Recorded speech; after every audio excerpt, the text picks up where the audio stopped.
What are the best football programs in the ACC?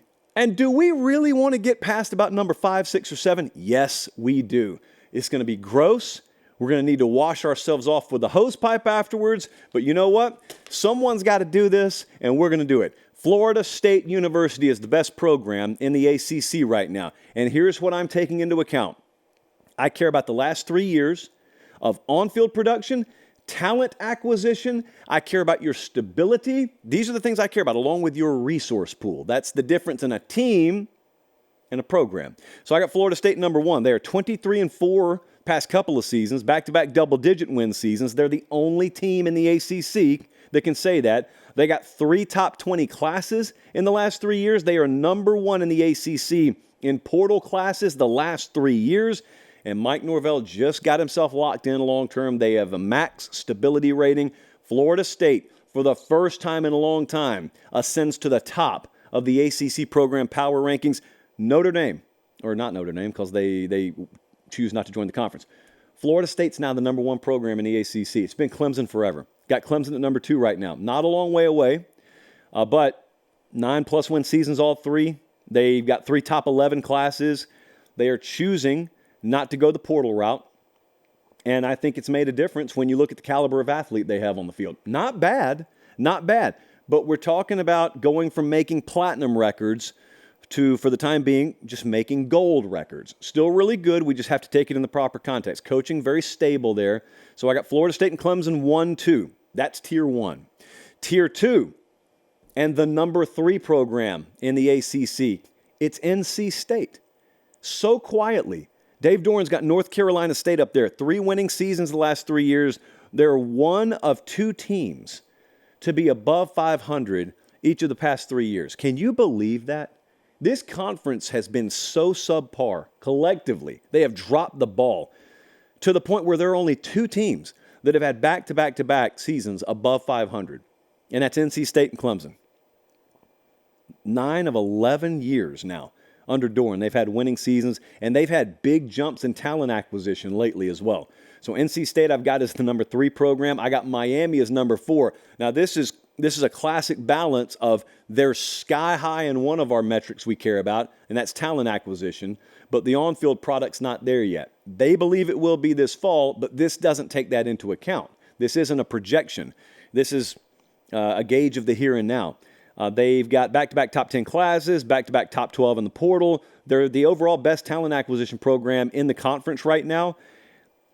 Looking this year, 9.5 is the over-under win total for them. But right now, until they get it done on the field, can't have them any higher than 4th. Louisville's at 5.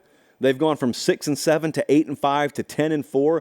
Jeff Brom, I think, may be the most underrated head coach in America. They've got 3 top 20 portal classes in the last 3 years. So Louisville at 5. North Carolina, I am so disappointed that they're down at 6 right now. They've just been trending in the wrong direction as a program. They've got back-to-back classes now in recruiting outside the top 25 when the previous 3 classes had been in the top 15. So they've had some staff come and go there, and it's been reflected in their recruiting efforts. I just expect a lot from North Carolina. I was talking to Cooper Pategnan here, and every now and then he really nails a point. And it was that time of month the other day. And he said exactly what I feel. North Carolina is the place where any given year they could just blow up. Could just blow up. Now, as for stability, it's kind of shaky because every year you have the Mac Brown retirement stuff that's going to linger. It just is. That's the nature of having a coach that's a little up there in age. Got nothing against Mac Brown. Love the guy. Love him to death. But that's a reality. And so that completes Tier 2. Okay, now we get to Tier 3. And I'm not going to spend as much time from here on out. SMU's in the ACC. Just breaking news for those of you unfamiliar with what's been happening the last few months. They got the G5 jump. So, yeah, they got 3 winning seasons in a row. But it was in the G5. I know the but with all of this. They are 11-3 last year. They hadn't been under 500 since 2015. 2 of the last 3 classes in the portal, they've been in the top 15. So Rhett Lashley, they've shown the ability to get guys in the portal. They need to be better in high school recruiting, and I think they will, and I think this affiliation will help them. Virginia Tech at 8.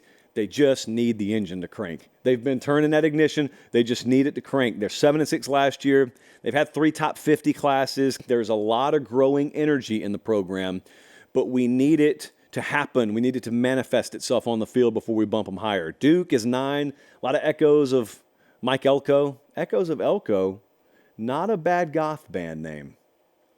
I'll talk to Bradley later. Bradley used to work at Hot Topic. He listens to that stuff. Duke, 9-4 and 8-5 last 2 years. Manny Diaz, love the Manny Diaz hire there. They need players. They just got to have players. Pitt and Wake Forest are 10-11. And Wake Forest especially, 11-3 to 8-5 to 3-9. Pitt, 11-3 to 9-4 to 3-9. They're just programs trending in the wrong direction. And then you get to Tier 4. I mean, Syracuse, Georgia Tech, Stanford. Georgia Tech could jump big now. Georgia Tech's in a position where the program's been dormant for a little while. And Brent Key, you could feel it start to click a little bit last year. And this year, I mean, you could easily sell me on Georgia Tech jumping up into, they could jump up 2 tiers this year. They got the best class coming in since they've had in 2020. They went from 3-9 to 5-7 to 7-6. This past year, 7-6. So trending in the right direction. Stanford, Troy Taylor, year 2. Not sure what to make of things out there. Could be a program on the rise. And then, brother, when we get to Tier 5 of the ACC, you're talking about trying to distinguish between Cal and Boston College and Virginia. I mean, Cal's had 3 losing seasons. They have been top 30 in the portal back-to-back years for whatever that's worth. Boston College just hired Bill O'Brien as head coach. Okay. Virginia, no double-digit win season since 1989. No legit signs of life there right now. I don't know. So we had 5 tiers total in the ACC, but I think the big thing to note is, number 1, Florida State, in my opinion, is now the best program in the ACC. We have not said that about anyone other than Clemson in a while. And the other thing is, you got NC State, Miami there, with noticeable flaws right now. But because of how open the ACC is, you can be a flawed program. Like Miami, I mean, they just barely were above 500 last year, but that's still good enough to have you top 5 in the ACC if you're checking some of the other boxes. My point being, it's still there to be had. The ACC long term is still there to be had.